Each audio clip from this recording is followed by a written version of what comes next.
আজকে আলোচনা করছি কোলেস্ট্রল নিয়ে। এই কোলেস্ট্রল আমাদের শরীরে দারুণভাবে ক্ষতি করে, যেটা আমাদের হার্ট ব্লকেজের মতো সমস্যা তৈরি করতে পারে।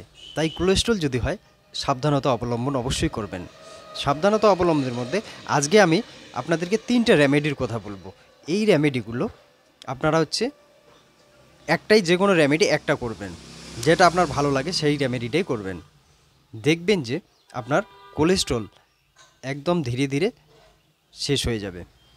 তো এই কোলেস্ট্রল আমাদের কি শরীরের নোংরা আবর্জনা, যেটাকে চর্বি বলে, এই চর্বি আমাদের শরীরে রক্তের মধ্যে জমা হয়ে যায়, আর সেটা একদম হার্ট ব্লকেজের মতো কাজ করে দেয়। এর থেকে বিভিন্ন ধরনের রোগ আপনাদের শরীরে হতে পারে। চোখের নিচে ফোলা ভাব হতে পারে, বা শরীর ফুলে যাওয়া, শরীর ঝিমঝিম করা, কোনো কাজে মন না লাগা, শরীর ভারী ভারী হওয়া, এটা কোলেস্ট্রলের লক্ষণ। তো এই কোলেস্ট্রলের জন্য প্রথমে আমি যে রেমেডিটার কথা বলবো সেটা হচ্ছে রসুন।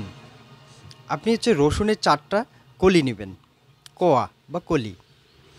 এই রসুনের 4টা কোয়া নিয়ে আপনি কি করবেন, ভালো করে ছিলকাটা উঠিয়ে নেবেন। উঠিয়ে নেওয়ার পর সকালবেলা খালি পেটে আপনাকে 4টা কলি মুখে দিয়ে চিবিয়ে চিবিয়ে ভালো করে খেয়ে নিতে হবে। যদি আপনি জল না খেলে খুবই ভালো। যদি জল খান, কিছুক্ষণ পর 8-10 মিনিট পর আপনি উষ্ণ গরম জল পান করতে পারেন। 1 নাম্বার গেল। দ্বিতীয় নাম্বার হচ্ছে মেথি দানা। আপনি 1 চামচ মেথি দানা 1 কাপ জলের মধ্যে রাত্রে ভিজে রাখবেন। সকালবেলা সেই জলটা খালি পেটে আগে পান করবেন, তারপরে মেথি দানাগুলোকে চিবিয়ে চিবিয়ে ভালো করে খেয়ে নেবেন। রসুনেরটা আপনি 10 দিন করবেন, আর মেথি দানার যে রেমেডিটা যেটা বলছি সেটা 7 দিন, এটা 7 ডেজ করবেন।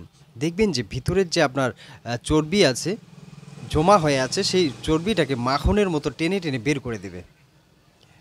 আপনার কোথাও যদি চর্বি জমা হয়ে থাকে, সেগুলোকে টেনে হিঁচড়ে বের করে দেবে। তৃতীয় নাম্বার এটা দারুণ একটা রেমেডি। তৃতীয় নাম্বার রেমেডি সেটা অর্জুন ছাল। এই অর্জুন ছালের পাউডার শীতের দিন করলে খুবই ভালো, গরমের দিন করলে কোনো সমস্যা নেই।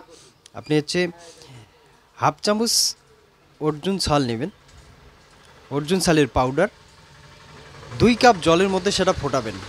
2 কাপ জলের মধ্যে ফোটাতে ফোটাতে যখন জলটা 1 কাপ হবে, সেই জলটা আপনি চায়ের মতো ধীরে ধীরে পান করবেন। এখানে কোনো কিছুই আর দিবেন না, এখানে আর কিচ্ছুই লাগবে না।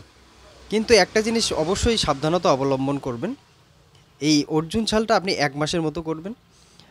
তো প্রথমের রেমেডি, দ্বিতীয় রেমেডি, এই সাবধানতা অবলম্বন করবেন যে 3টা রেমেডি আমি দিয়েছি, একবারে 3টা কেউ ব্যবহার করবেন না, একটা একটা আপনি ব্যবহার করতে পারেন। তো এই রেমেডিগুলো করলে আপনার কোলেস্ট্রল শরীরে, ব্যাড কোলেস্ট্রল যেটা আছে সেটা থাকবে না। তো এটা ব্যবহার করুন এবং এর থেকে উপকৃত হন। আজকে এখানে রাখছি, আবারও দেখা হবে নেক্সট ভিডিওয়ে। আমার যদি ভিডিও ভালো লাগে, লাইক, কমেন্ট, শেয়ার, সাবস্ক্রাইব করে আমার পাশে থাকবেন।